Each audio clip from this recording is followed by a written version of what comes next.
Okay. Hello, everyone. Welcome and good now to everyone. Mostly good evening, I suppose, but to some people it might be good morning or good afternoon, whatever that time is. Thank you very much, everybody joining. Thank you for all our technical people who have set up and streaming this through Facebook and YouTube Live. And also thank you for everybody, so many of you registering to do this course, and thank you for our generous benefactors for enabling us to offer these teachings so that everybody can benefit. So rejoicing everybody's kindness and goodness. We will start with the with the prayers. Firstly, I do the Gangloma, which is the praise to Manjushri. So I will do that one in Tibetan.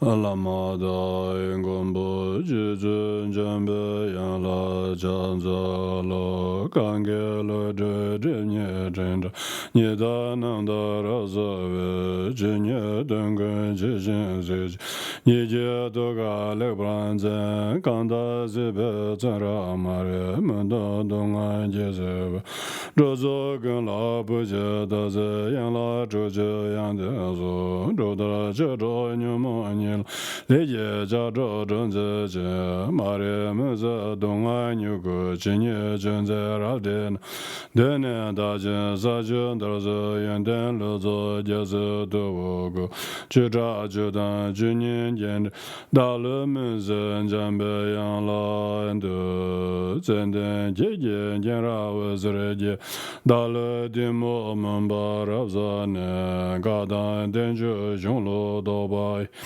Loja Bebe Nawa Zado Zo Omara Bazana de Omara Bazana de Omara Bazana de Omara Bazana de Omara Bazana Omara Bazana de Omara Bazana de Omara Bazana de Omara Bazana de Omara Bazana de Omara Bazana de Omara Bazana de Omara Bazana de Omara Omara Bazana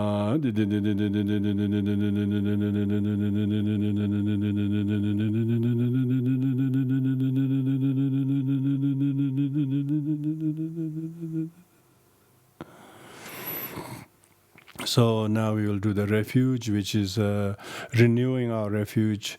Those of you who are already following the Buddha Dharma's teaching, we should rejoice. The Buddha is amazing, enlightened one whose coming was so long time ago, but his teachings are so fresh and so true and so correct in every situation. Dharma is so correct, so wonderful. Wisdom, we value it pricelessly. So to acknowledge that, and the galaxies of masters that has come from the arhats like the Mahakashapa and Ananda and Shanavasti, Upagupta, Didika, Sudarshana, Nagarjuna, and all the way down to the great Tibetan masters like great Padmasambhava, Shantarakshita, and many Tibetan wonderful translators and teachers, and up to the present lineage gurus, all of them, we acknowledge them, we thank them, we rejoice them so much.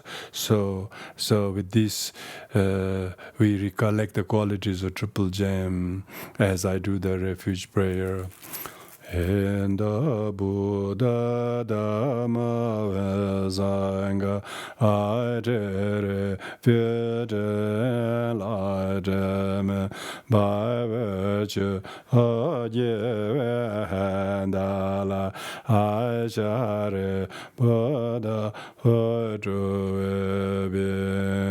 and the Buddha Dharma Sangha Aitere Fyete Laiteme by virtue Chu Aje Handala Ashare Buddha Otu Endabu Dadarama Zanga Ajere Pyeje Lademe by virtue Aje Handala Ashare Buddha Otu.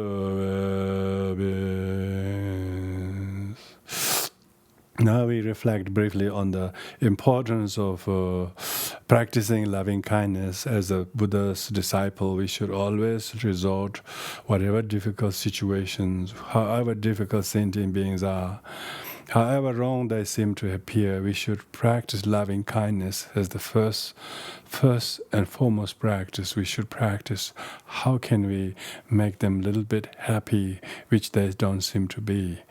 And so the commitment to practice loving kindness, we need to resolve and renew this very much important mindfulness to practice loving kindness.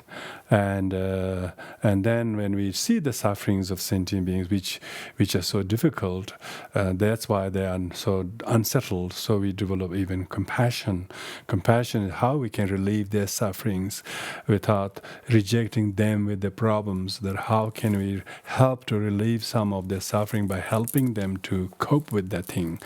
Even we have to shoulder it a bit. So that's compassion. It's so important. If people are Buddhists or they are monastic, what's the point of being shaven or being reciting a lot of mantras and doing a lot of cultural things where you need to be kind? You have to be. That's where really teaching matters.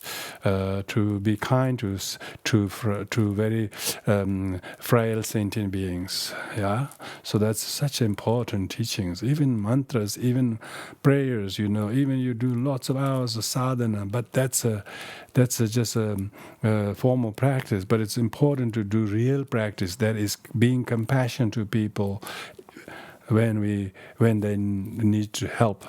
All you can. So if you practice those two, we will have a lot of joy. So that's joyfulness. You will have joy. Not because you have extra $200 income. That joy is so short-lived. It probably you will spend on drinking or some other things, and that will ruin the whole thing. That kind of joy, by being able to practice tolerance and patience and kindness where it's needed.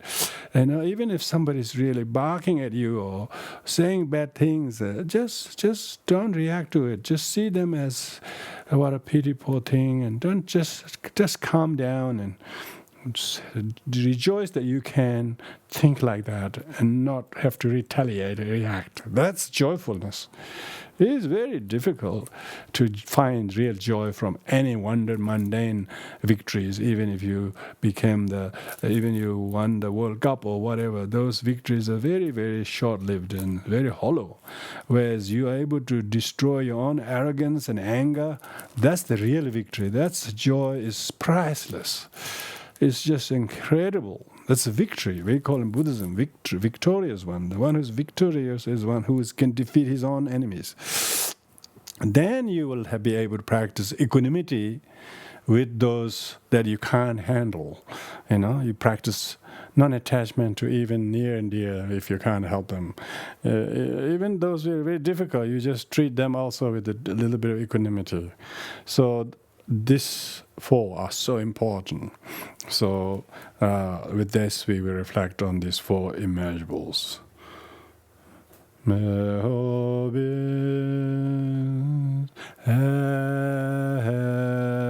Happiness and the cause of happiness,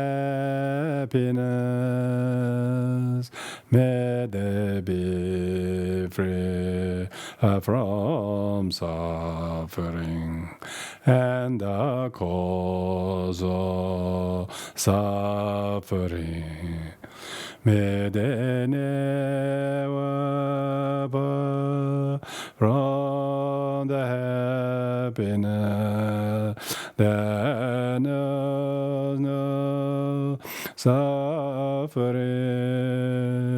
may they dwell equanimity, free from attachment and aversion to those near and far. May all beings have happiness and cause of happiness. May they be free from suffering and a cause of suffering. May they know a power of happiness that knows no suffering. May they dwell in equanimity, free from attachment, aversion to those near and far. May all beings have happiness and cause of happiness. May they be free from suffering and a cause of suffering. May they know a power of happiness that knows no suffering. May they dwell in equanimity, free from attachment, aversion to those near and far.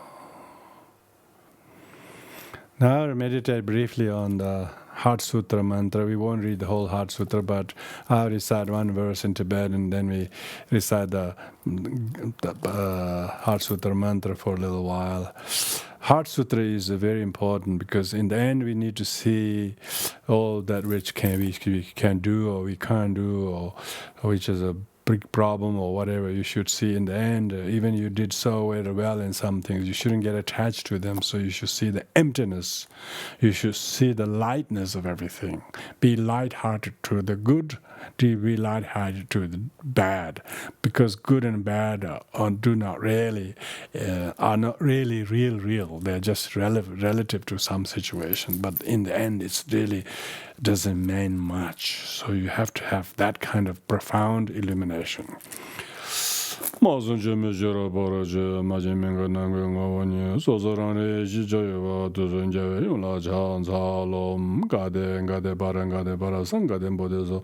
Anga Denga de Baranga de Barazanga Denbodezo, Anga Denga de Baranga de Barazanga Denbodezo, Omanga Denga de Baranga de Barazanga Denbodezo, Anga Denga de Baranga de Barazanga Denbodezo, Anga Denga de Baranga de Barazanga Denbodezo. Omanga denga de baranga de barazanga de bodezo, anga denga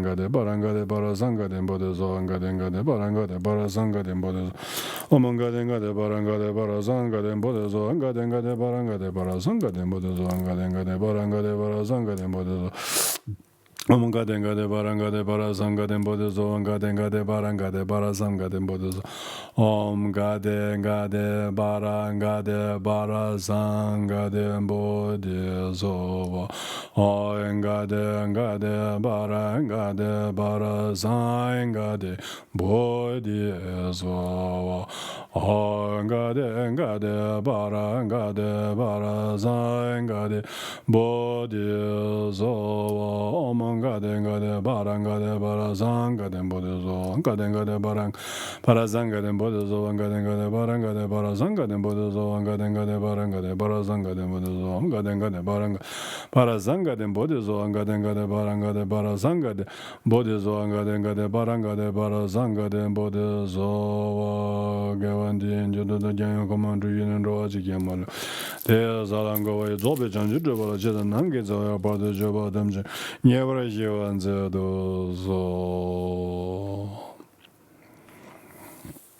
So, welcome again, everyone.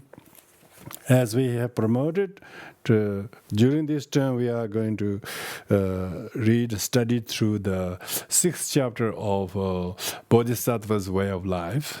When you read any of the verses from any chapter, they are all great blessings. It's very good for our mind to be able to expose to good doctrine, good knowledge, sane wisdom. And if we can actually internalize it, implement it even better, even just to hear them, just to read them, will entice your mind. And so therefore, this is a great blessing. So thank you, everyone. And tonight, so we're going to start off straight away on this chapter, because this chapter on patience is a very chunky, practical chapter. And it's very, very useful for everyone. You don't have to be a believer of anything, let alone Buddhism. So if you believe in learning how to live mindfully and You have to learn how to deal with your life and people in difficult situation in a sane way. So this chapter is quite a long one, but we should be able to cover it during this term. So if you have any kind of the translation with you, that will be good. If not, doesn't matter, because I'm going to make it easy. I'm going to go through the Tibetan text and translate straight from that in my own sort of simple words, rather than using any of the translations, because I have the benefit of being a Tibetan and a verse in the Tibetan text, and so being able to translate also, it's one of my main job is to translate. So it's what better way to translate straight away, not word for word, but the meaning of it, each of this vehicle. So this book has actually 10 chapters, and this is the 6th chapter. And this chapter is named after the main practice of tolerance, of practice of patience, Shanti Paramita. It's called Shanti. The Sanskrit word Shanti means to tolerate, because if you tolerate, and the Shanti also means peace. Yeah, one who is patient is peaceful person. Peaceful here must not be confused with passive. Passivity is not peace. Peace is when you are facing your demon of your own hatred and anger, or say some person's hostility towards you, whether they are voicing that thing to you, or writing bad things to you, or speaking bad things about someone you love or respect or whatever, or physically doing violent things whatsoever. It is in face of such aggression and violence of someone, you need to practice patience. You need to practice peace. So that's why the Shanti is an active verb, where you have to learn to do, endure the hardships when you're facing the demons, whether it looks like other people's demons or that of yours, whether hostility is coming from yourself or someone else. So the topic, that chapter is called Shanti. Shanti, which is Sanskrit, Shanti means peace. So it's really how to make peace. The Shanti Paramita is how to make peace, how to learn to use peaceful methods to deal with the volatile situation without resorting to what they call in this strange world called zero tolerance. There may be some case you might resort to that out of goodwill, but here definitely zero tolerance is not peace. Okay, it's zero of peace. So full of violence, full of mutual hostility, aggression, and vicious cycle of hostility, and that's what makes it vicious cycle, because they're no longer giving a break, giving a peace a chance.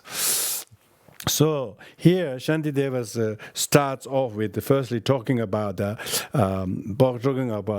some of the demerits of lack of peace, lack of patience. So he says, whatever good deeds one has performed for thousands of eons, such as through practicing generosity, or maybe being a very, very devout devotee of the Buddhas and Bodhisattvas, whatever good you did do, but you may even have awards, you may even have some amazing thing, but the hatred will destroy it instantly. All of that in one moment. A momentary hatred, anger, will destroy all the good meritorious things you have committed for a long period of time, for eons, such as practicing charity, practicing devotion, practicing kindness, practicing whatever discipline or whatever you did. All those things will be destroyed within a fit of anger. So that verse mainly talks about the danger and the destructive nature nature of anger.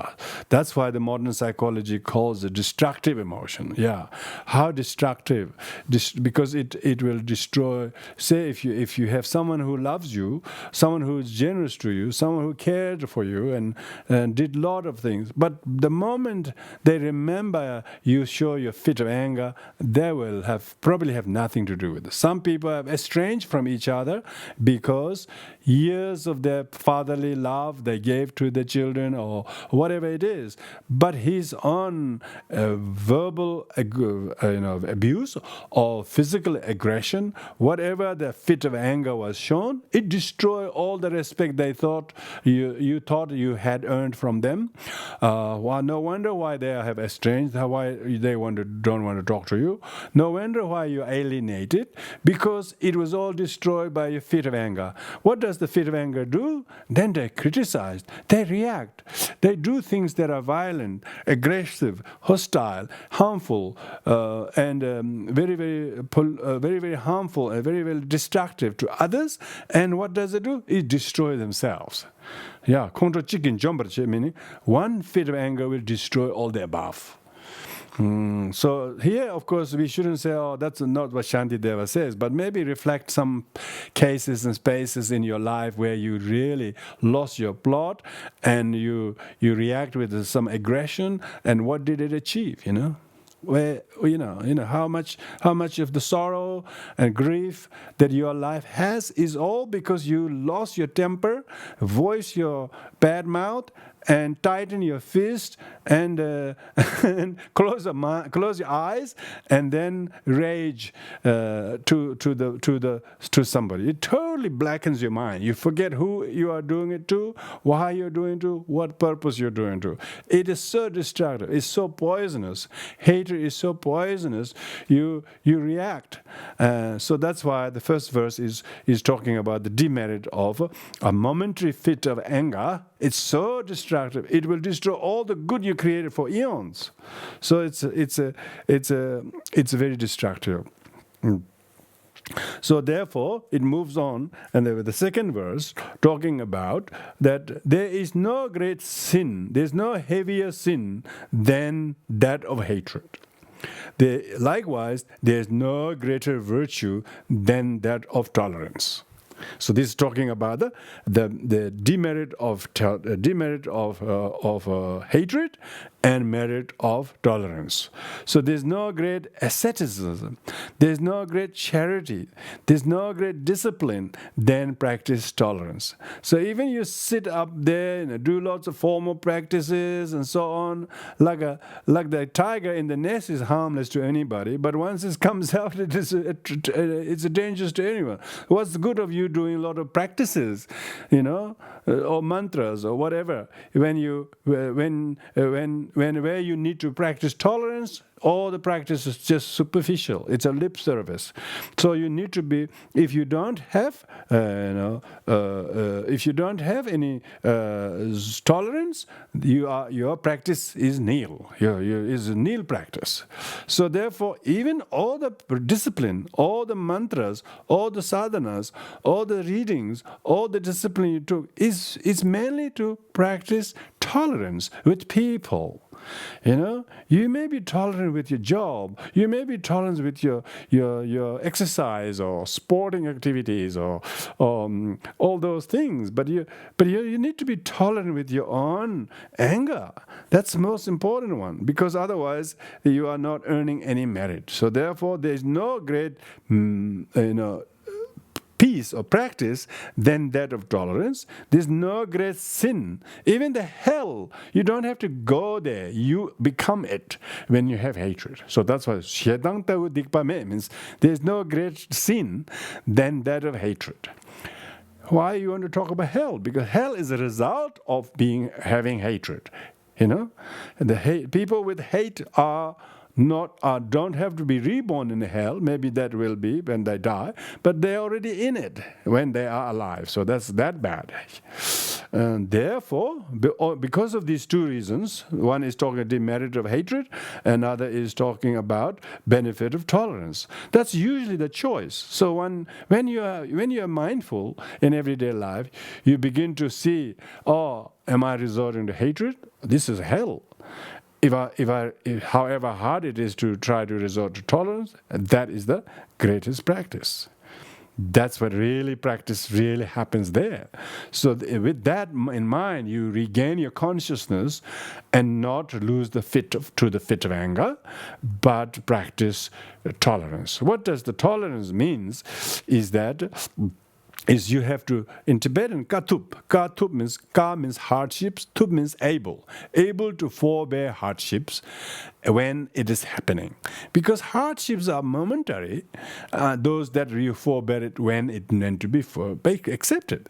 As soon as you accept it, what is hard is to accept it when it is there. You don't say, I practice tomorrow, not now. When it's hardship now, you've got to practice then. If you overcome the hardships and you forbear the hardships now, then it becomes tolerance. You know? How? It firstly stops you from reacting childishly, so it has therefore stopped the negative karma, and it has also controlled your negative emotions, and also it hasn't exacerbated the other person's provocation. See, that's why it is that's why it is a great virtue. It is virtue for you not to add your fuel to their fire people have started, if you think, and also it is not going to flare up their fire. It's not going to burn yourself in it. So therefore, you are able to bear the hardships now. Maybe it may be demeaning to you when you have to bear hardships. It looks like you are having to accept the difficulties. When you accept difficulties, it changes you. It empowers you. It empowers you the things you were not able to do before. Now you already can do it. That's what a zopa means. Tibetan means to tolerate. You don't promote zero tolerance, because zero tolerance doesn't need to be promoted. Everybody's probably born with that, particularly very, very competitive, selfish people are always very intolerant. So we have, if we were to promote the double-digit tolerance, if not triple, at least try to have double-digit tolerance, not zero tolerance, okay? So it's from zero, we have to have a single digit, maybe 1 or 2 or 3 or 4, and slowly go up to 9. And when you're able to forbear the hardship there is to develop this tolerance from single to double, because this double is harder than single, remember? So if you can practice single-digit tolerance, that's not hard anymore, because you've already been doing that. Now you have to learn to build on top of that. You got to, like if you're a rated practitioner of tolerance, we should have that. Oh, he's a rated practitioner of tolerance. How high rating? You 2,000 or 4,000 or 1,200 or 600 or 30 or whatever. So like my children, all chess players, they're all very highly rated, So I was wondering whether we could teach people to practice, they are rated practitioners of tolerance, not from zero tolerance, single digit to double to triple. That would be good. That would be good. So that's hard. This is hard, isn't it? There is no great penance and tolerance, hardships, than practicing tolerance, Because tolerance is, if you don't practice tolerance, intolerance will kill you. It will destroy you, It will burn you. It will incinerate you. Therefore, assiduously practice tolerance, through whatever means there is, whatever acts you have to do, whatever method you have to do, you should try to assiduously practice tolerance. So you should not, lose to the fit of anger, but practice tolerance. What does it mean? Practice tolerance. Practice tolerance means have it kindness. When somebody is irritating you, voicing their negative words, or physical violence or verbal abuse or whatever, when you see that, try to feel the sorrow and stress in their mind, what it's like to be them. And so if you react this way, it's going to escalate his problem, let alone solve my problem. So think like that. And then what will be the consequences? It will be untold consequences if I react to that. So therefore, when you practice tolerance, doesn't mean I have to be pious, I'm a Buddhist, I have to practice tolerance without rationalizing why practicing tolerance it should be done. You should calculate. We have a saying in Tibetan, don't do business, do the calculation first. So like that, you have to calculate. If you practice patience, what you have to do now, that will be profitable for you and for the other and for your relationship. So even if they say bad things, you don't say that, because one bad thing is bad enough. You don't need to double it up.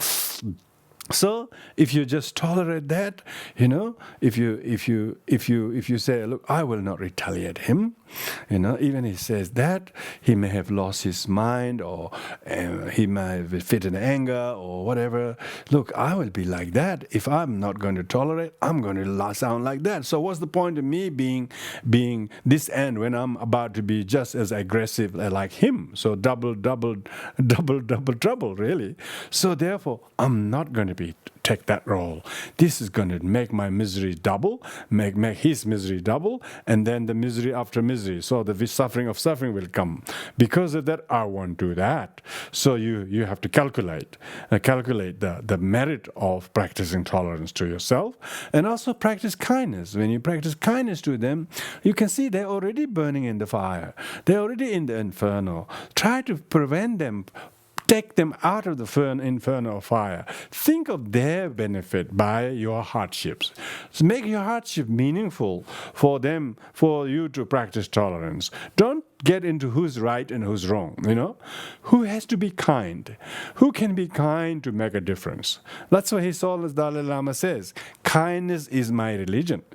Amazing thing to say. And he does just that. That's why he rose to great prominence of one of the most loved or popular world leader year after year, not because he has some status and not because he has got even a passport, so to speak, but because he really advocates good heart and kindness, and he's such an exponent that everybody now listens to him. So. And that's why we have to practice tolerance logically. Why we have to practice tolerance? Not because it's religious, you're pious, you're better than them, you're unlike them. Not that kind of judgmental way. You have to empathize their sorrow, their distress.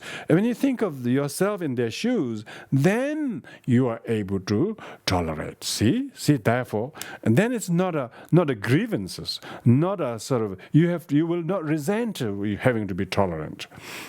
If you have rational mind, if you have good scientific mind thinking, if I did this, it's good for me, good for them, and hard now, but it will be good later on. If we have a little physical complaint, we wanted to take cauterized, we wanted to be surgically removed, we want to go through any of the pain that goes to remove the illness. We are very patient. But to remove this illness of anger, there is no medication, there's no surgery, but there is this one who has his mind in his hand, thinks, why should I practice tolerance? Firstly, to save your future, and never mind the hardship now. Also be kind to one who's already suffering, and also saying, I might have been like this to them before. That's why it's now I'm facing like this kind of person in my life. So I have to now accept this as a purification of past wrong deeds of my own intolerant behavior. When you rationalize these things, that's what say assiduously practice. Assiduously meaning you have to put right effort of mind, rationalizing. You have to practice various manners, whatever it takes to find a trick, find a tip that works for you. So that's the second verse is a great urging that one should practice patience because of the highest virtue. One should shun the opposite, which is hatred, which is the sin of all sins. Because if one doesn't do, then now those two verses are just like opening remarks of this topic. And then next, then the verse number 3 goes on to explain detailed explanation of the harmfulness of consequences of hatred. He says that if you were to harbor ill will, if you were to hold torment of ill will in your mind, if you were to hold the torment of ill will in your mind, word ill will says it all. You're gonna stay sick. If you hold the ill will in you, you will stay sick. Ill means sick. Ill will, you will stay sick if you hold the torment in your mind. Your mind will not experience peace whatsoever. If you don't feel peaceful, if you don't feel happy, it's because you have been intolerant. It is because you've been holding that ill will torment, self-made ill will torment in your mind. You thought it was somebody else. Thought it was the weather. We thought that it was the job or traffic or people or whatever. No, it's your own torment. You're self-tormenting by holding the ill will and resentment and grudge, whatever it is. You can see.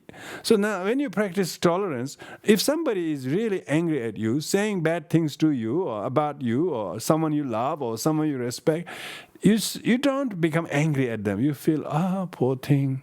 I used to be like that. I thank goodness I have been converted now. I've been converted. Look, since 5 years I've been converted not to go into that. Now I'm not self-tormenting myself with the ill will. Because if I do, I will stay sick, and people taking medicine to get well, but they're thinking ill will to get even more sick. So how stupid is this? What's the point of having on a Medicare, health insurance, when this is the real insurance? Well, the real insurance is not insured because no one says, do you want to insure free from hatred? Nobody does that, But this topic we are discussing, this term is an insurance policy for your well-being. That's a very, very understatement. It's cause of peace, it's called. Your mind will not experience peace if you're holding the torment of ill will. That's the disadvantage, and you won't experience joy and happiness from whatever. You may have good house, you may have a good job, you may have lots of all the things in your life, but you are not happy. You're not happy, you're not blissful, you're not rejoicing. Why? Your mind is completely injured. It's the inner injury, If the outer injury, you will call for quickly the ambulance and ask them to quickly put a Band-Aid on it. Don't you see you are injured inside yourself by holding that ill will towards your mother or the father or some friends over a small issue? Because you love somebody, you listen everything what he or she said. You also shared their hatred, their ill will. Did you get so much benefit from that? You see? So you're distressed, you're crook, you are because you decide to hold the ill torment of the ill will. Simple as that. Wrongs of others do not become cause of your suffering. They may become some condition of it, but root cause of that is your own holding the ill will, causing torment in your mind. You will not experience. That's why people can't sleep. They're taking sleeping tablets. They're physically tired, but they can't sleep. Why? They cannot sleep well. Why? They have hatred. They have still resentment over that small childish issue, and they couldn't let go. They couldn't make peace with that. That's why they cannot have happiness. They may eat food, but no good. They may have good house, but no point. They have cars, they have jobs, they have all those things, but their mind is, and then they resort to alcohol. They resort to all sorts of things. Why? Because they can't sleep. Because they don't have peace in the mind. Why? They are holding the torment of ill will. Yeah. Yeah, the sleep will not come to you. It says here, Shantideva says, you will not be able to sleep. Why people can't sleep? Because they have ill will. Ill will. And temengyur, you become very unsteady. Become very unsteady, very cluttered, very lost, and very, very childish. Why? Not because of somebody else, okay? This is what this society thinks. Somebody else made me to do like that, and then try to find somebody else to make you believe, you are a victim of that. Oh gosh, They studied 20 years in education facilities. They still haven't learned anything how to deal with their own emotions. They read books in 3 days. They do this so much things, but they don't know anything about their own, how to govern their own unruly mind. That's why they have, they will be very unsteady, very unreliable to themselves, and cannot sleep very well. They forget. The mind is all over the place. Then they fail many things, and they become cause of their own failure, and they become depressed. And that's the reason why people become depressed, because they have ill will, And they didn't realize that their depression has to do with their anger. They think their depression is caused by somebody else doing that. Somebody else did that is a condition. That's an objective condition. Possessive conditioning is oneself harboring the torment of ill will. In Buddhism, we call Mikye. Mikye means objective, the objective conditioning. Dakye means possessive conditioning. What is yourself possessed by? The ill will. Tema Takye means the immediate conditioning is whatever the immediate conditioning provoked that. When all these three things come together. So if you don't have the self-possessive conditioning, no matter what you become exposed to, you will not. Therefore, we need to learn how to practice tolerance. If you don't, you will be harboring ill will, and so you are depressed, you can't sleep, and you have a lot of injury in your mind, and you have become very unsteady and can't even sleep. And most probably, you can't focus your attention to your everyday duties. And therefore, you have blundered and made a number of mistakes, one after another. And therefore, you will say all sorts of things, do all sorts of things without any sense of care, responsibility, and then it will have very many untold consequences. So that verse is talking about the really negative consequences. Next two verses also.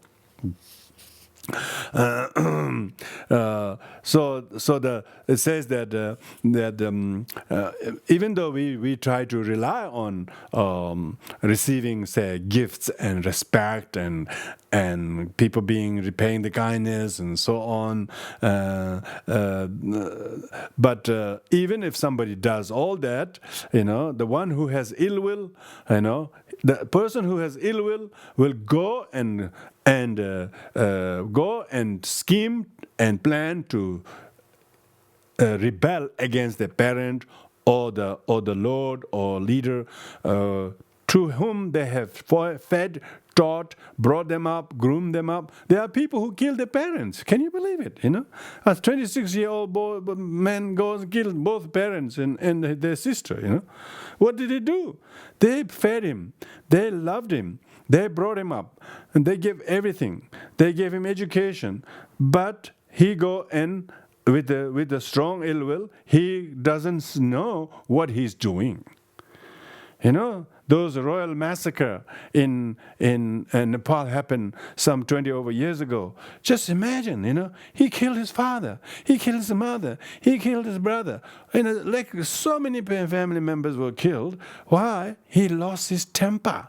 He just resorted to alcohol and had a gun. And then, who did he kill? His father first, and the mother second. Can you believe it? These two actually brought him up, fed him, brought him, and yet, no, There are lots of people like that. I mean, that's terrible things. I mean, that's a terrible example of a massacre. So that he says people will scheme, try to harm somebody, try to injure somebody, try to bring someone down, try to sort of make someone to lose their position. People do all sorts of scheming and planning, trying to harm somebody, to the very people who have fed him, who have brought him up, who have loved them, who have given them everything, whatever given. They have no sense of gratitude. Instead, they rebel totally against it. So there are a lot of cases where somebody turns their back and rebels again. Sure. There are a lot of stories. The person who has lost himself to anger, maybe there are lots of people who face the same thing, but only those who have lost their mind to the anger does such things. The anger is such a misunderstood emotion. When people are angry, they think they are rational. They think they know exactly what they're doing. They think they're right. And they don't realize how many ruinous things they will do to themselves and to their loved ones, because they become completely destroyed by their own anger. So that's why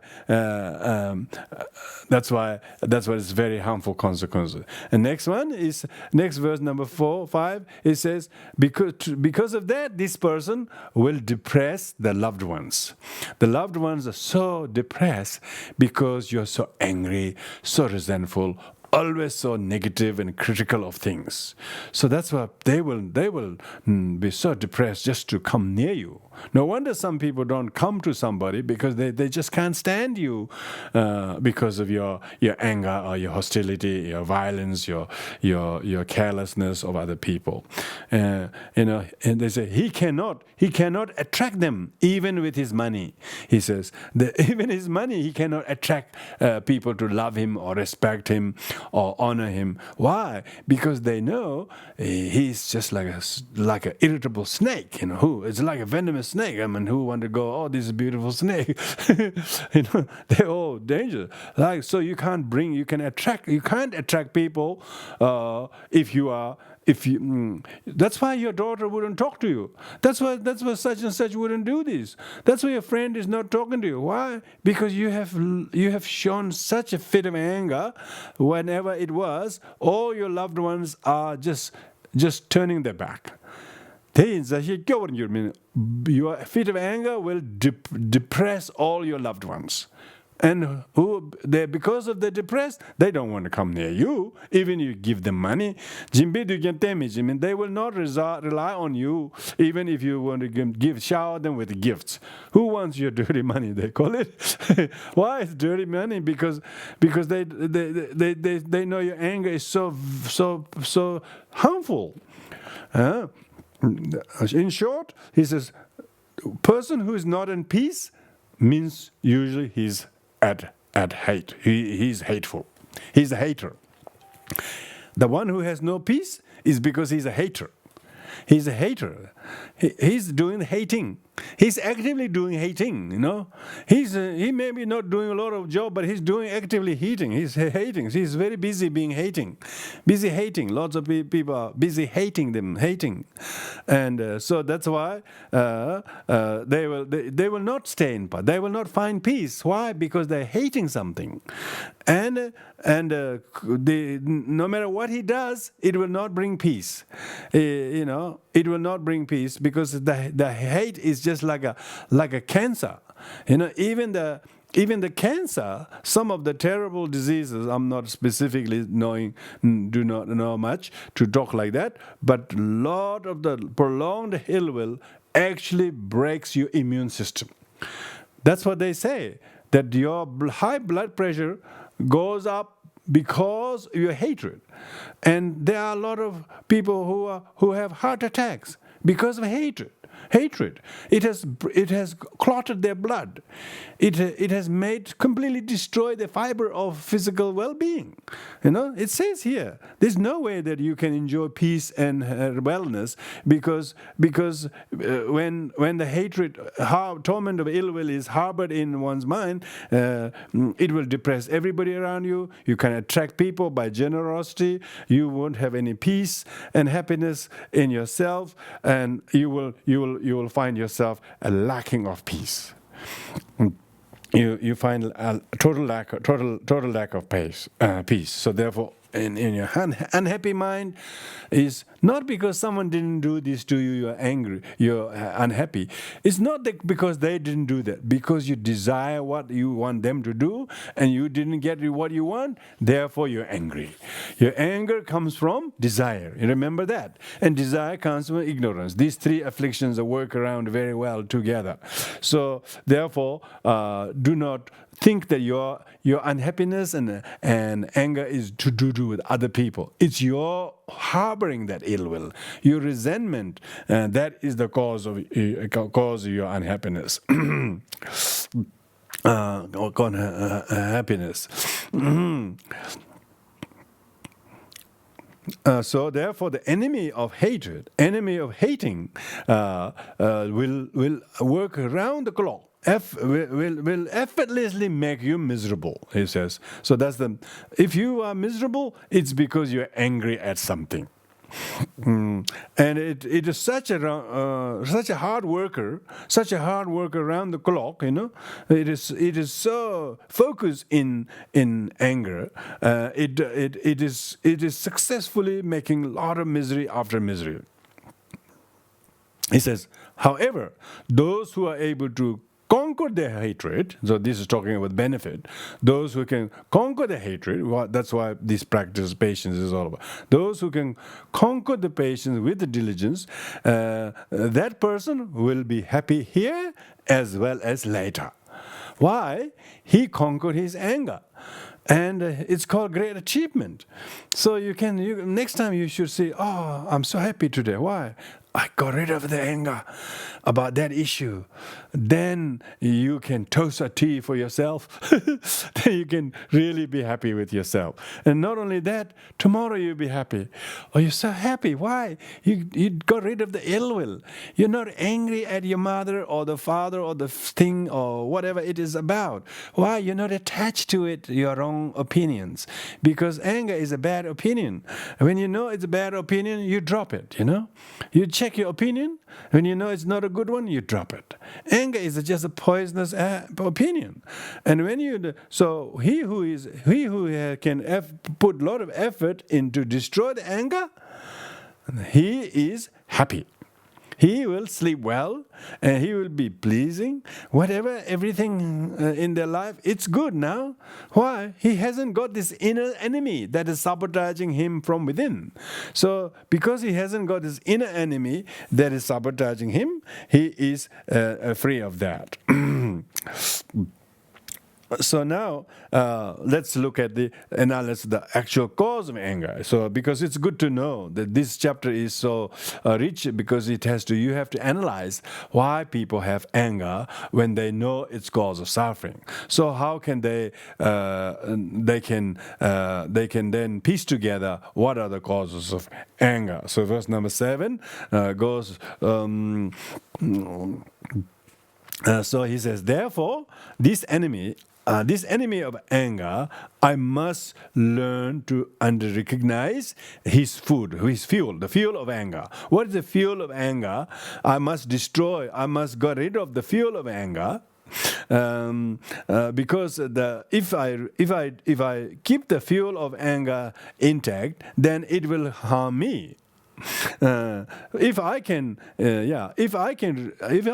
rob his fuel of anger, the cause of anger, then this enemy cannot harm me.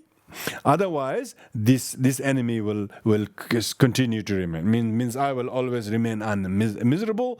My misery is because I have not conquered my anger. So that's a really good one. This is very good, subjectively saying, if you're not happy, in this society, if somebody is not happy, because they talk about, I'm not happy because of him, because of that, because of this, because they always point their crooked finger to something else. So that's not understanding the cause of the anger, okay? That's a cause of the hate to them, and then they didn't get what they want, and so they have hatred. But one who sees that, One who sees that how the hatred is the cause of one's own suffering, so that he sees that as a fuel.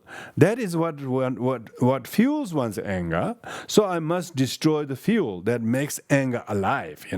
So like you just disconnect the gas. If you don't like the burning, you disconnect the gas. Like that, if you don't like the inner enemy of anger in you, do you disconnect the cause of the anger? What is that? That is your desire. You want certain way, your way, because you can't give that up. That's why you could not stop being angry. Why? Because you wouldn't give up your attachment, your desire. So the fuel, the food of the anger is desire and craving and wanting and attachment. And when you don't give up those things, the cause of your anger is fueled by your own desire and craving. So one needs therefore recognize one's desire, craving, attachment, and one needs to learn. One needs to learn through inferentially. Inferentially, you can see what is wanted by me. The more I want something, desire and attachment to something, when I don't get anything, whatever interferes, then you become angry at it. So through inference, you can tell that the food of anger and the mental unhappiness is fueled by the food of desire. So desire must be curtailed. Because otherwise it increases hatred and it destroys me. So this is what I call this emotional literacy. This is you are able to read your own mind. So to be able to read your mind, you got to read your mind. You don't read others. You don't. If you want to read this book, you got to read this book. If I brought another book and then I don't see the chapter here, so like that, I need to know how to read my mind. But person who practice patience has to read his own desire and craving. If he cannot give up his craving and desire and opinions, that's why he could not get his rate of anger. He doesn't want to have the anger. He thought alcohol will help. No, the desire is exacerbating the hatred. So how could you stop the anger when it is fueled and sustained by desire and craving and attachment? So you are now able to piece together that anger is not an independently existing affliction. Okay, give yourself a break. Your anger is not you. Nor is your anger truly existing. Anger is fueled by your desire, by your craving, by your poorly convened opinions. So when you can recognize that, drop the opinion, drop the desire, drop the wanting, drop the plan, and then you'll be able to uncause the cause. In the Four Noble Truth teaching, they say truth of suffering. What is the suffering? Is the impatience. What is the cause of the impatience? Is the anger and desire and ignorance. These are the origin of your impatience. But when people don't know the true origin of their suffering, they think it's the other person or the thing or the institution is the cause of your anger. So they did not recognize the true origin of their sorrow. They are misapprehending non-cause as true cause. Whatever they do, it go wasted. It exacerbates the problem because it escalates their hatred. Remember? So here we need to understand Buddhism is not about Buddha. It's about your mind. It's not about culture. It's not about Tibetan things. It's about your mind. When you can become cognizant of your own mind, whether it's a wholesome thought or unwholesome opinions, that is one causing that. Your desire, your craving, your wanting. If somebody is unhappy about next door neighbors, whatever things, it's because they think next door neighbors thing is the issue. They don't think their attitude, their intolerant attitude. They want the neighbor to be not like that, like that. Then they have a lot of anger about the neighbor. They don't realize the true origin of their anger is their wanting them not to be like that, and then list of that. Whichever neighbor you have, you will have the same problem. Maybe they don't have dog this time. Maybe they have something else. You will have problem. Why? Because your desire, your craving of wanting to have a neighbor, but a particular neighbor, but and you can't choose enough neighbors to be happy. Why? Because you're failing to recognize the desire, the craving, and an attachment. When you want particular things, your desire and ignorance is fueling your anger. When you know that, then you have understood the truth of suffering and truth of origin. If you don't understand the first two truth of suffering, which is the impatience, and origin of suffering is desire, attachment, craving, and ignorance. If these things are the true origin of it, then you're raving on about it's the action. So the affliction and action, snowballs the suffering, snowballs the suffering. So you can actually see the causation of your anger and your intolerance. Then that's exactly Shantideva is so wonderful in helping us to piece together, to undo this together, that your anger, impatience is caused by your fuel of desire. So that's amazing thing to know, because then it increases, it then destroys you. So you got no chance to rise up. So therefore, that's the good analysis of cause of anger, and therefore impatience. When people don't analyze the cause of anger properly, they think, I'm angry at him because he did this to me. That's it, and that's illogical, irrational. And then whatever you do to them or whatever, you will never be at peace because you're still keeping your venom of ill will about it or to them or whatever it is. And no matter what happens, it's not going to change. Why? Because you haven't analyzed the true cause of your anger or impatience. When you know the cause of your anger is attachment and desire, then you have heard Shantideva. Then you're really listening. Then you really heard something tonight until it hurts your pride.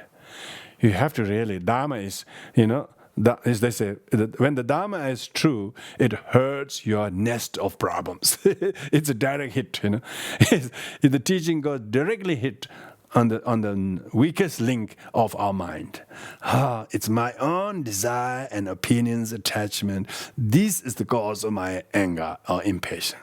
But when I've been actually pointing finger to them, but they are only a secondary cause, real cause is this, then you have really heard Shantideva. He wrote this not as a poem in a poem contest, He wrote this deep meditation out of altruism.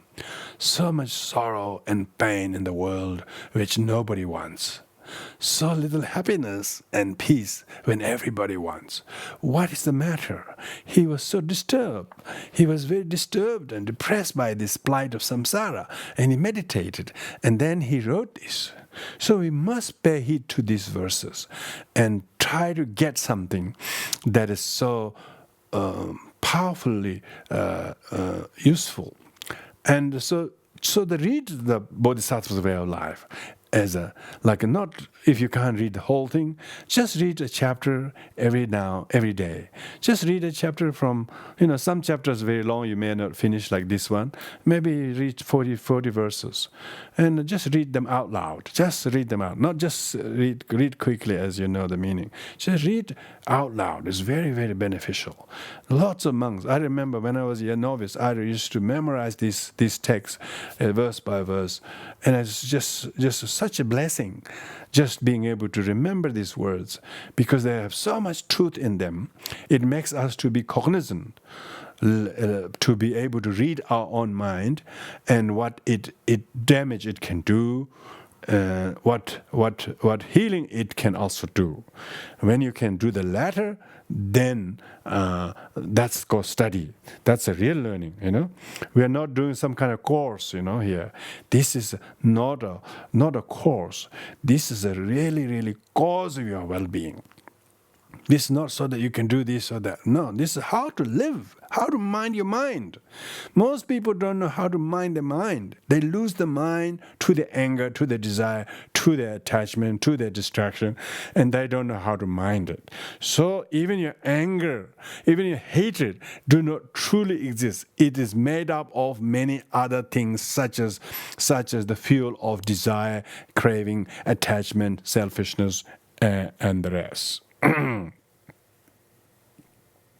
So, therefore, he says, verse number 8, he says,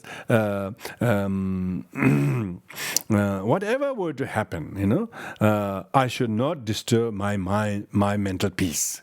So it says, so one knows, at whatever cost, I will not let disturb my mental peace. It's an amazing thing to say. Because most people think your mental peace is disturbed by other people. Now Shantideva said, I will not let my mind, myself to disturb my mind. See, this is very, very, very, very reflexive, subjective, and cognizant of his own mind. I will not let this mind become disturbed at whatsoever. If I act those, I'm unhappy with the mind, I wouldn't be achieving anything anyway, because by being unhappy, being distressed and discontented, if you're not happy, they say, I'm not happy. But the practitioner would not even say that to other people if they're not happy, because by saying that, they're exacerbating it. He will talk to himself, I will not achieve anything if I say I'm unhappy. If you say I'm unhappy about it to somebody, it straight away really hurts them. They just wonder, oh, so sad, Even if you're a little bit unhappy, you shouldn't do the unhappying thing, You should try to shorten the duration as well, so that being unhappy, being miserable will not achieve anything. So if I act as I'm displeased, I won't achieve anything. And why? It will destroy all the virtues I have. Yeah, if somebody is really, you have a good dealing, good reasoning relationship with somebody, as long as you said, oh, I'm disappointed about you that you did that or something like that. As soon as you say that, they just go. Then they just disappoint them as well. Then it's like a poison. So it will degenerate your virtues relationship, your good relationship, by saying, I'm disappointed with you. Even though you have a feeling that you are disappointed with them, but you don't say that. That is patience. Because if you say that, you will not achieve anything. It didn't achieve anything just to air your dirty thoughts. Meaning, if I act as though I'm unpleased, it would not achieve anything. It's useless, waste of time. And all your virtues will be degenerated and destroyed by that. So look at the consequences of disturbing your own mind. If somebody disturbs your mind, you tell them you disturb my mind. Wait until you can wake up yourself and saying, please don't think like that, it's disturbing my mind. Really good, tell yourself, oh, don't think like that. Okay, you're in your room yourself, you can say, don't think like that. It's really good to be able to say that. If you're self-talking, that's fine. Don't think like that, it won't achieve anything. Being able to say that. You can say yourself. Shantideva wrote it many times before he wrote it down in ink and paper, ink and paper. Because therefore, it's better not to rely on that. So instead, being able to know this will delight your mind. So next verse goes to say that if there's something you can do, if there's something you can do, what's the point of worrying about it? So just go and do it. Go and do it to fix it. If you can fix the problem, why worry about it? This is a very famous saying, why worry about it? What's the point of worrying about it? Become depleted. Just go and do it. If there's nothing you can do about it, What's the point of being depressed with it? It's just you can't do anything. You just have to let go. You have to give up. You have to give it up. You just let it go. That's not a thing. That's not a thing that is going to be on. Just let it go, and you can free yourself and invent yourself. So because of that, you won't be wasting time in nagging at yourself. If it can be remedied, go and remedy it. What's the point of being upset with it? If it cannot be remedied, what's the benefit of being displeased? It's just you just have to let go. You have to let go. Because of that. We need to now explore even more how what is the source of anger. So source of anger. Now this is going to be more detailed. If either myself or my friends were exposed to suffering or verbal insult or backbiting by others, and if they're saying bad things about you or your loved ones or so on, and so, if you heard that they shouldn't say this to me or myself, I don't wish that suffering. Why they do that to me or my friends, and so all the scornful things or harsh things, people doing that to you. So thinking of that is the enemy. Thinking like that is the enemy. So you're becoming attached to me, my friend, our pleasure, our happiness. Why should they speak like this? Why are they so scornful? Why they're so spiteful? If you think like this, if you're starting to think like that, you have already an enemy within you. This kind of enmity in you creates the inner enemy. So enemy is not a thing, enemy is a thing you do. Enmity, that kind of resentment you have in your mind then creates the suffering. Saying, he said this to me, he said to my mother, he said to my teacher, he said it to my race or my gender or whatever. And people then harbor ill will. The harboring ill will means they did this to me.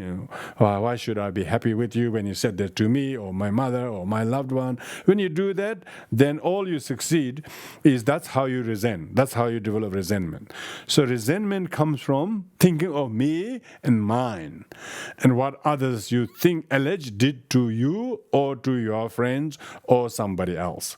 So by having this me orientation, my orientation, and whatever people did to me, if somebody did that to somebody else, you don't mind. Maybe you're happy that he's speaking harshly about somebody because you don't like him.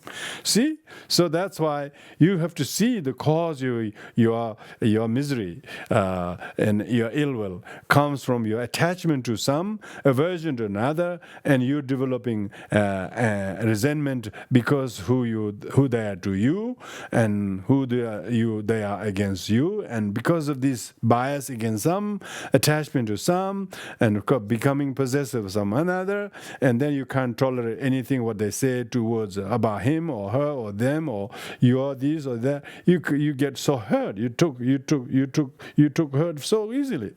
But wait until you are able to dare someday when they speak very badly about your gender or your color or your profession or somebody says very bad things about Buddhists. It's very good for you. And your teacher and your friend and your mother or whatever. Even if they say bad things, see what you think. If you're becoming very very upset because he's saying this to my mother or my teacher or my lineage or whatever, so then you can see, this is how you discover, that's how you become impatient, not because what they said, but about whom that is yours. So your attachment to your people and your culture and your race is the cause of the ill will, cause of the impatience. If he said that to somebody else, you may not care about it. You wouldn't treat anything like that. So that it's not so much what he said, is it? It's so much who said to whom that is your object's aversion, your object's attachment. So you need to understand the causation. Whether the causation, meaning what are the many factors that are contributing to it to be the degree of the problem that it is to you. So, next verse, in the verse number 12, it goes to say that the cause of happiness are only seldom found, whereas cause of sufferings are numerous. So here we need to make use of, capitalize the suffering. So this is how to use how to make the suffering meaningful, because suffering is the cause of renunciation. Suffering is the cause of compassion. But if you want to have renunciation, if you want to have compassion, but you can't tolerate any suffering, you can't practice renunciation. You can't practice compassion, because suffering is the cause of both renunciation and compassion. That's why the Buddha renounced his royal life, because he saw so much suffering. He himself, his own life was not relatively pleasurable. He wasn't practicing renunciation because he had so much suffering. His life temporarily had a lot of pleasure, and everything what world was seeking, he had that. But he didn't see that as the cause of his attachment. He saw the sufferings of the world to induce and evoke renunciation. So therefore, if there are more suffering than pleasure, how can we capitalize the suffering as useful cause of any virtue such as renunciation, compassion, and patience? So he says, without suffering, there is no definite conviction, which means renunciation. There is no transformation in you. Alas, this is the nature of existence. So it's not just him or her or whatever. Wherever you go, whatever neighbor you have, you will always have that kind of suffering. Why? Because your own attachment and ignorance and craving and so on. So therefore, you need to develop renunciation. Don't idealize any neighbors. All neighbors are same. If you notice their suffering, their problem, if they have some kind of animals that are making noise to you, you should see that as suffering. What must be like to be owner of that? Just being a neighbor is already finding distressing and disturbing. What must be like to be owner of them? Think like that. Then you will be able to put yourself in the same boat as them, being a sufferer of these situations, and then it will induce renunciation. Renunciation means definite understanding. You understand, alas, poor thing. You develop empathy to them. And when you develop empathy to them, it becomes cause of your renunciation. Renunciation of what? Renunciation of ill will. Renunciation of impatience. Renunciation of anger. Renunciation of not them, You're not going to renounce them. Please don't. That's what you were trying to do that anyway. But when the teaching comes, renunciation is not fleeing from them, okay? Lots of people think renunciation is fleeing from people, fleeing from problem. Renunciation is fleeing the cause of the problem. That is your own anger and ignorance. You renounce what really needs to be renounced. True origin of suffering is not them, not the neighbor, not your friend, not someone else. True origin of suffering is that's why that only the Arya beings can see this. What we call noble truth of origin. Noble truth of origin is only the noble ones can see this. Ordinary people who are waxed with eyes, with the anger and so on, they don't see it. Only those who have cleaned the eyes, wax of the eyes, and then can see as a seer. One who can hear these teachings, why we are seeing and reading Shantideva so many times, so that people can open the eyes and start to become a seer. The seer of notice, distinguishing true origin of sorrow and secondary origin of sorrow. What people seem to be doing is only secondary, but true origin of sorrow is your own selfishness, your own anger and desire. When you are able to know that, then you have truly heard something worthy of hearing, worthy of wearing hearing aid. In other words, what's your hearing aid? What did you miss? You know. That today you heard something. That's what the disciples, Buddha said. Eva Maya Shutra. Thus I have heard. They have never heard such profound teachings. So those who heard the teachings, they can not forget that. So the numerousness of suffering, and which nobody wants, the fewness of happiness, which everybody wants. How can I make use of this numerousness of suffering as cause of renunciation? And renunciation from the true origin of suffering. True origin of suffering is not people or what they did, okay? True origin of suffering is your own action, your own affliction. They don't say people. In Buddhism, they're very clear. They never say people cause your suffering. They say your affliction and your karma cause affliction. If you really have understood Buddhism, that's Buddhism. Okay? It is totally changing our normal way of pointing finger at somebody. Because maybe that's such an addiction. It's very difficult to get rid of. Maybe we have to die first and then reborn fresh. And maybe we are so much indoctrinated already to point finger at others and always rebel against someone, bark at somebody. Even the people who think they are Buddhists for many years, they still do that all the time. They never have heard the teachings. The true origin of sorrow and the false origin of sorrow. You've got to distinguish. Who can see the true origin of suffering? The noble ones, who have refuge, who actually have realized that what it means to be refuge. And then they have come to know, come to understand. We call right understanding in Buddhism, right thought we call, right speech. This means those who have chosen the true teachings. They have heard and understood, and they have really seen. This time their ears are useful, their eyes are useful, because they are really seeing something useful, hearing something useful. And so today you have heard that the true origin of sorrow is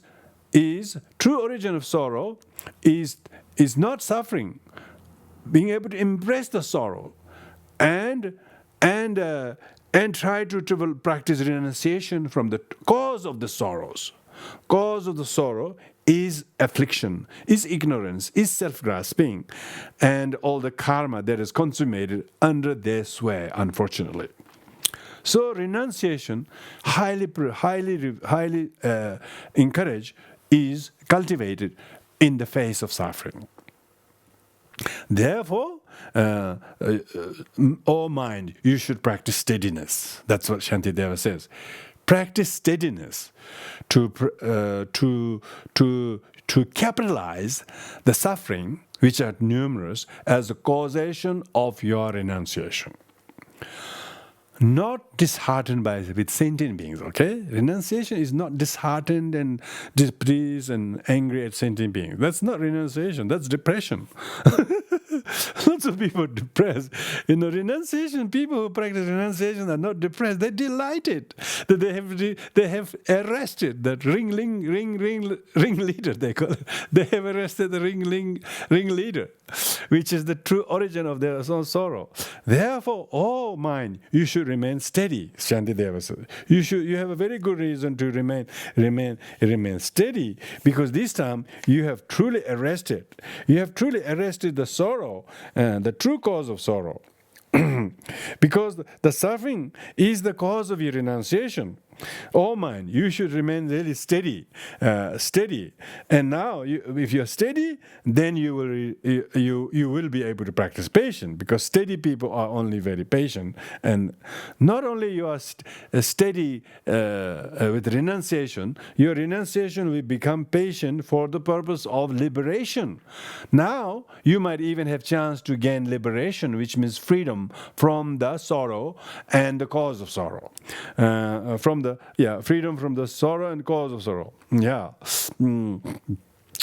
And therefore, the devotees of certain people called Karnapa. These are people in the southern India called Karnataka, I think. They do lots of religious masochistic practices, like hooking themselves, chaining themselves, burning themselves, cutting themselves, slaying themselves with sharp knife. Do lots of what we call self-mortification practices. So these devotees of Goddess Uma and Karnapa do lots of such a self-mortification to their body. They can bear the experience of being burned and pierced and slayed and cut and all of that. They are able to do that. So they are very brave. They're very brave. Why should I be a coward, to practice of patience, If they can do that simply in the name of a devotee because they believe in the God or something, they walk on the fire, they do all kinds of things that they need to, that the God wouldn't be pleased. But for some reason, they got that kind of doctrine believing. They're willing to do that. He says, why should I be a coward and not practice tolerance for the sake of liberation from my hate and ill will and so on.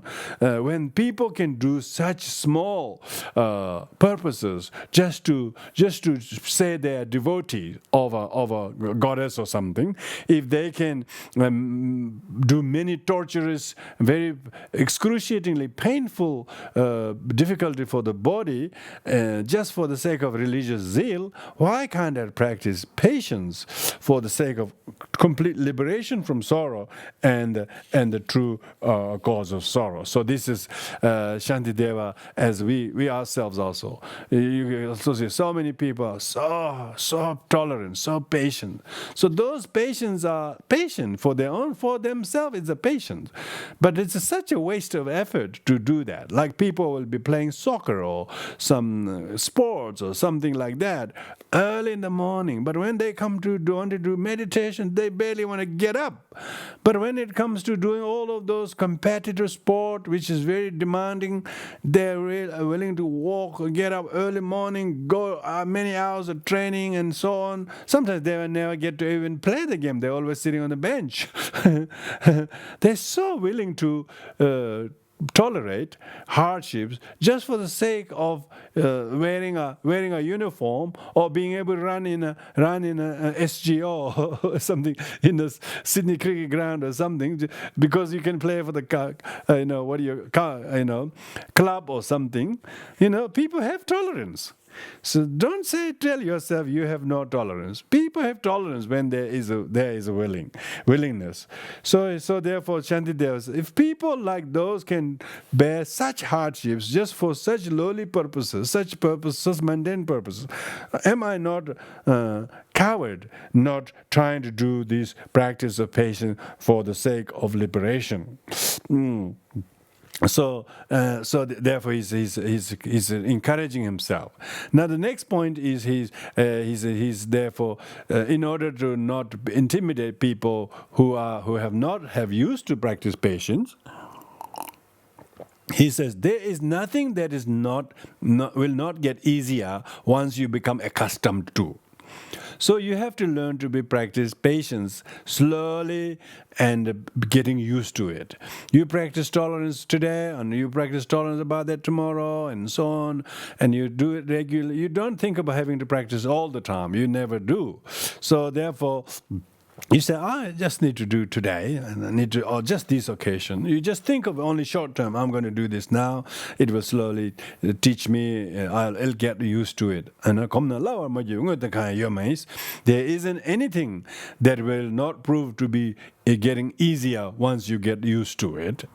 Therefore, by becoming used to small harms, by being able to tolerate with small harms, I will definitely learn to tolerate the big harms. Yeah, big harms. So the physical harm, or people say I hurt my pride, or he broke my bicycle, or he dent my car, or something like that. This is human being you are angry at. Just a car, just a small piece of metal become dented. So you just think it's just a car. It's just a thing. We just have to look after people. Don't fight over things at the causation of harm to both people. People cause a lot of harm over little thing, So if there are small harms, learn to tolerate. Why? Because if you don't, you're going to cause more harm. You're going to cause more harm that you thought you were complaining about. Unless you know how to moderate your impatience. Just try, even your impatient, just be impatient a little bit, and then don't do it too regularly. And slowly, you will get used to it. And then later on you say, oh, I was first so intolerant with anything. Now I got used to that one, small by small. Even practicing loving kindness like that. You don't have to practice loving kindness all the time. It's to practice wherever it's required. And just tactfully do it then, and slowly getting used to it, you become sweeter and sweeter. Likewise, even when you practice tolerance with the hardships, the small harms, first harm is very denting, very difficult, but later on you're so pleased that you remain tolerant. You remain tolerant because tolerance will teach you to firstly exhaust your past karma. Secondly, it will boost your fitness to become tolerant with the greater hardships and harms when you face them later. See, now you're able to think the future benefit of by doing this. See, now you can really read your mind. You can read, and you can see, if I practice an intelligent emotion now, which is being patient, then it will make me even more stronger when I face greater hardships than this next time. I will truly be trained by this. Because of that, you are not intimidated, but you are encouraged to tell yourself that things will become a lot more easier as you go by tolerating some minor and small problems. And you, in the very beginning, it may be a bit daunting. Slowly you become more familiarized. Eventually, you will not complain about it anymore at all, because you are waiting to be able to increase your tolerance to such a degree that even greater hardships that you face next time will be overcome. Then he used the analogy of analysis of patience by giving the example with the other sentient beings. He says that the snake and the blue bottle flies, and who are hungry, and who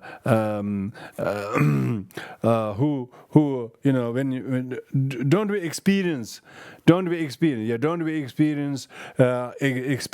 small or minor suffering that is harm caused by snake bites or insect bites and things like that, and we get lots of maybe rashes and things like from that, and we undergo through many such sufferings. We tolerate the heat, we tolerate the cold, we tolerate the wind, we tolerate the rain, we tolerate the illness, we tolerate the bondage, we tolerate all sorts of things. Usually we are quite tolerant when it comes to the physical minor hardships, whether it's with the nature or with insects or with those things. So therefore it is saying that you actually have some tolerance scheme. You actually have been tolerant with the various things, and that when you wanted to alleviate your hunger and thirst to make a living or earning, no matter what kind of hardship you expose with creatures or with the physical hardships, you usually are quite never mind those hardships, whether you're hot or cold, whether it's windy or whether it's wet, or even when you're sick, you're still tolerating the illness and and you are able to tolerate. So we are not complaining about them. So he's talking about so if you intolerate those hardships, then you become more and more impatient with that. So it only gets worse if you don't practice patience, even with the nature or weather or some other creatures. The more less you practice tolerance, more all your troubles increasing. Your troubles are increasing because of not the sign of trouble themselves increasing, but because your impatience is small. When you are so impatient, only your troubles will increase. If your troubles are increasing, it's because you're practicing zero tolerance. Zero tolerance. And it says some people, when in a fighting sort of battlefield, when they see someone's their own blood coming out, they become even more brave because it increases themselves to become more brave. Some people might see other people's blood and they may faint. So he says that's the difference. It's just question is that whether you faint by seeing other people's blood, or whether you increase your bravery when you see your own blood. Just an example. Therefore,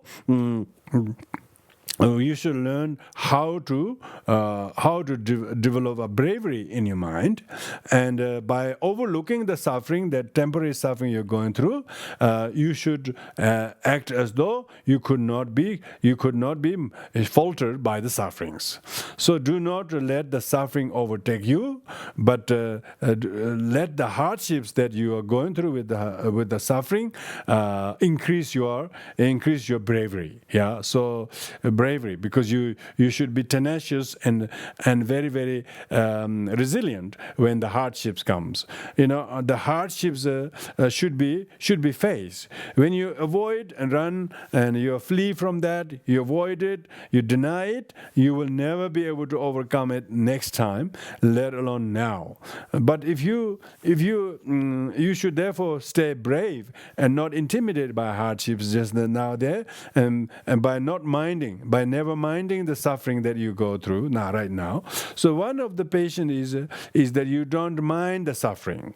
You don't mind the temporal hardships, because if you don't overlook the sum of the suffering, you will never be able to tolerate any suffering in the future.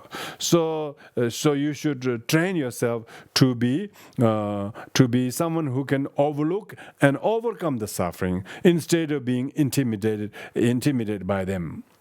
He says the wise, even when they face suffering, do not let the suffering trouble or dirty or muddy their mind.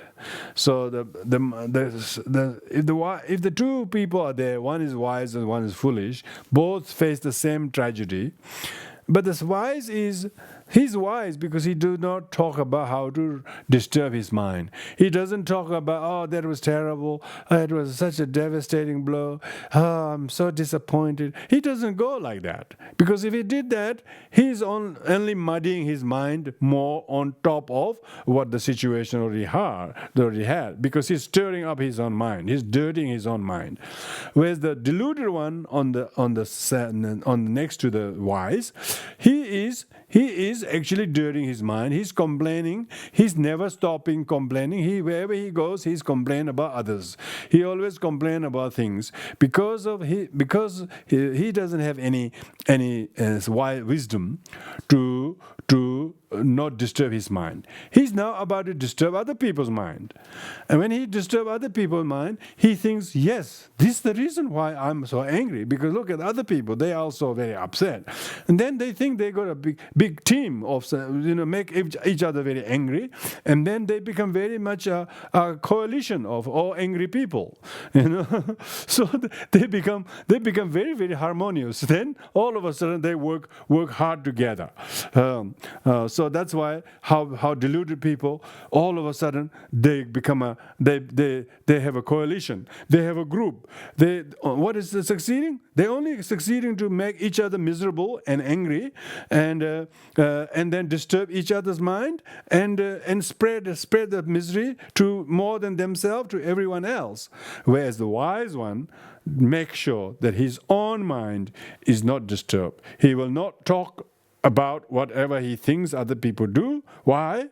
When he do that, it disturbs his mind more. So he knows how to mind his mind. He doesn't dirty his own mind. Why? Even when they're suffering, he just swallow the pride. He just accept the suffering. This is called the tolerance of accepting the suffering. Why? Because life is suffering anyway. So you might as well make the suffering useful, because when you accept the suffering, you are developing renunciation, you are practicing patience. Those who could not accept suffering, they reject suffering. You know what happened? Reject? When you reject something, it comes back again. It comes back again. When you accept it, it's a bitter pill now, but I'm glad that you did accept last time, and it will not keep coming back to you, because you overlook the suffering, temporal suffering, in order to not disturb your mind, and you don't talk about it to your brother or to your sister or your friend, and like that. Why? If you do, it will also disturb somebody's mind. Why would you raise that to him when you yourself can't handle it? You yourself can't handle your delusion. Why you wanted to air your delusion to somebody else even more vulnerable? So your mother is already sick. Your friend is already sort of a little bit volatile with that situation, and you're going to air all your delusions, your neurosis. So how are you going to benefit that? You're going to stir them up too. You are a stirrer, they call it. You are a stirrer. You are a. So it's the wise who doesn't stir. Wise is the one who doesn't stir. Foolish is the one who stirs it up. Stirs up, stirrer, they call it stirrer. Because when they stir, then the suffering exacerbate, And whereas the wise one, even the suffering comes, they don't complain. They might even compliment that they have the suffering. Because of that, it makes them to practice humility, and they talk about their frailty, their transgressions, their sufferings. They don't talk about what people did to them, if they're wise. The wise never complains about other people. Wise may talk about themselves causing those problems to themselves, in order to not to stir up anybody's mind, anybody's mind. Oh, people say, wow, he's so wise to think like that. I wish I could think like that. He's not stirring anybody. He's helping people not to stir their own mind. Because because the wise do not stir his mind. And if he doesn't stir his mind, and tolerating, what he's doing, he's trying to calm other people's mind.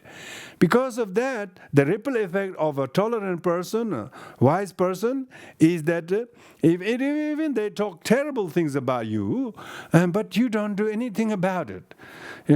That's where a wise person is born, amidst the rubbish of the sufferings. All the food we grow needs a lot of manure. Manure is good. Without manure, you try to grow your onion on the concrete, on the platform, on the plank, or whatever. No, it needs a lot of manure. The wise grows in the midst of sufferings. In midst of suffering, in the crisis, then the wise tolerate the hardships and do not stir their mind and don't stir other people's mind. It's the foolish people who not only cannot tolerate their little suffering, but they stir their mind, and then they become resentful, angry, venomous, and hateful, and then they go and try to stir other people's mind. Those who are combatant with their own afflictions, if you were to combat with your afflictions, it is in the battle of affliction, many harms are caused. So more harm is caused by your harboring ill will than the person breaking your fence or something like that. Your anger about them is causing you, this battle is causing you more harm to your blood pressure, more harm to your sleep than the little dent on your fence. So that's why do not combat with those things. You wage a real war against your own inner enemy.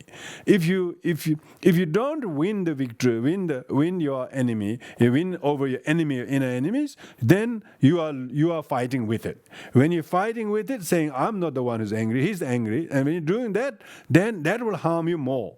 This will cause more self-harm than any kind of victory, that sweet victory would come you. So if you're combating with your own anger, this will harm you more.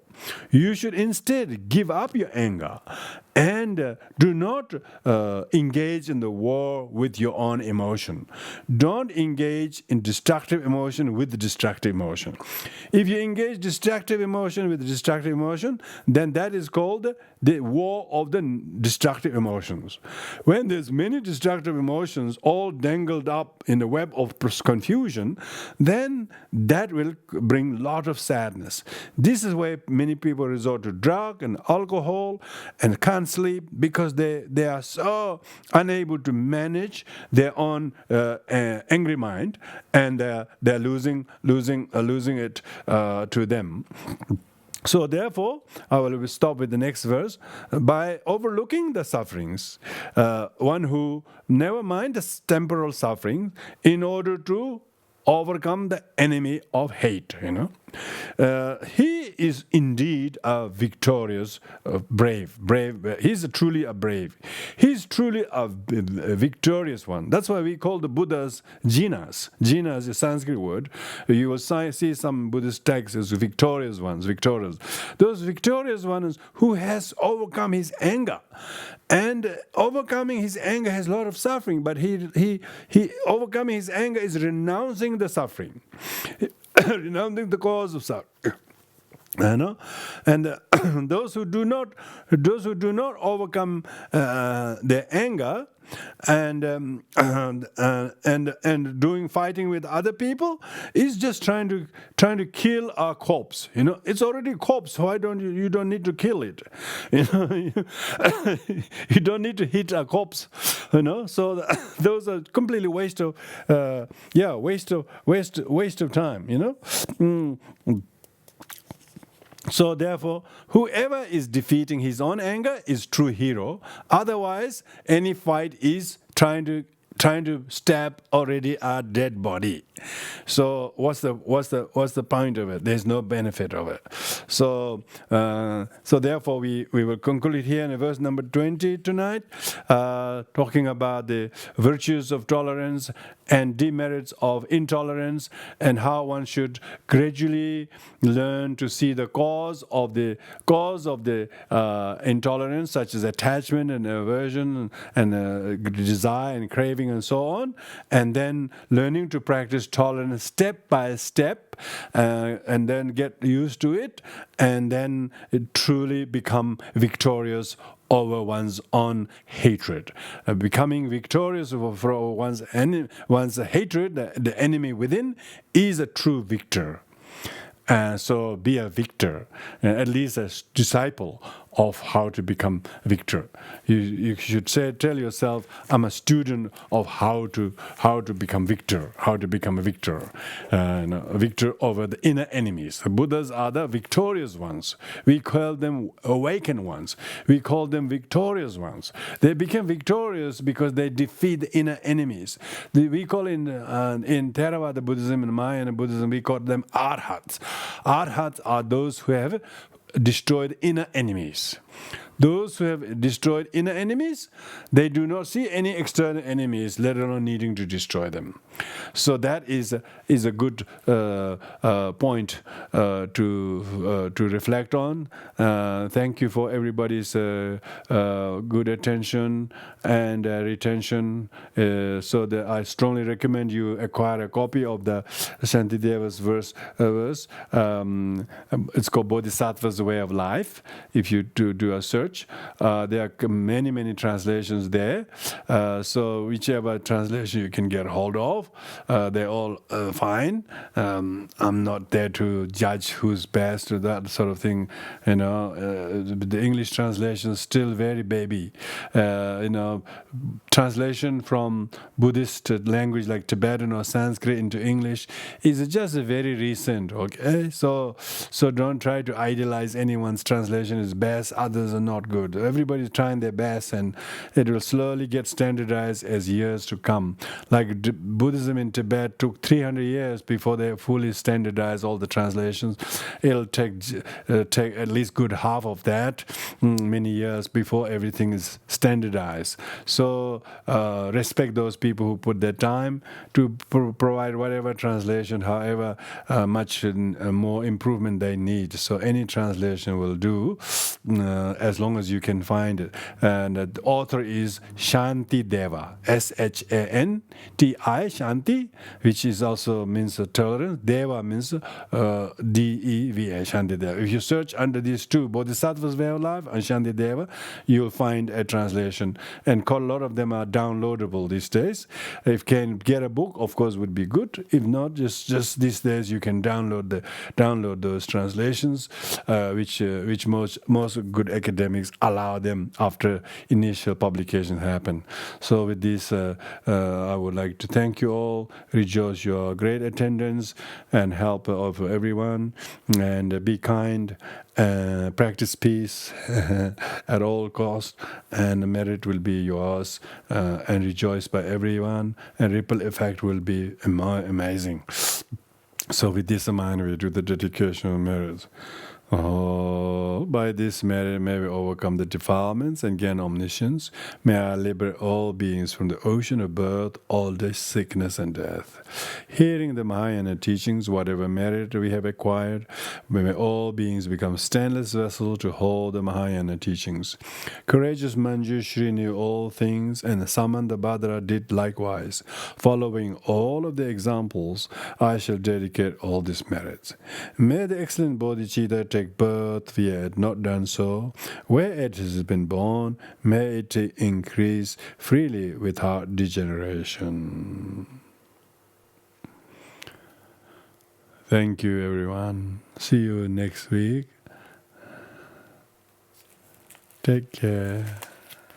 That's all.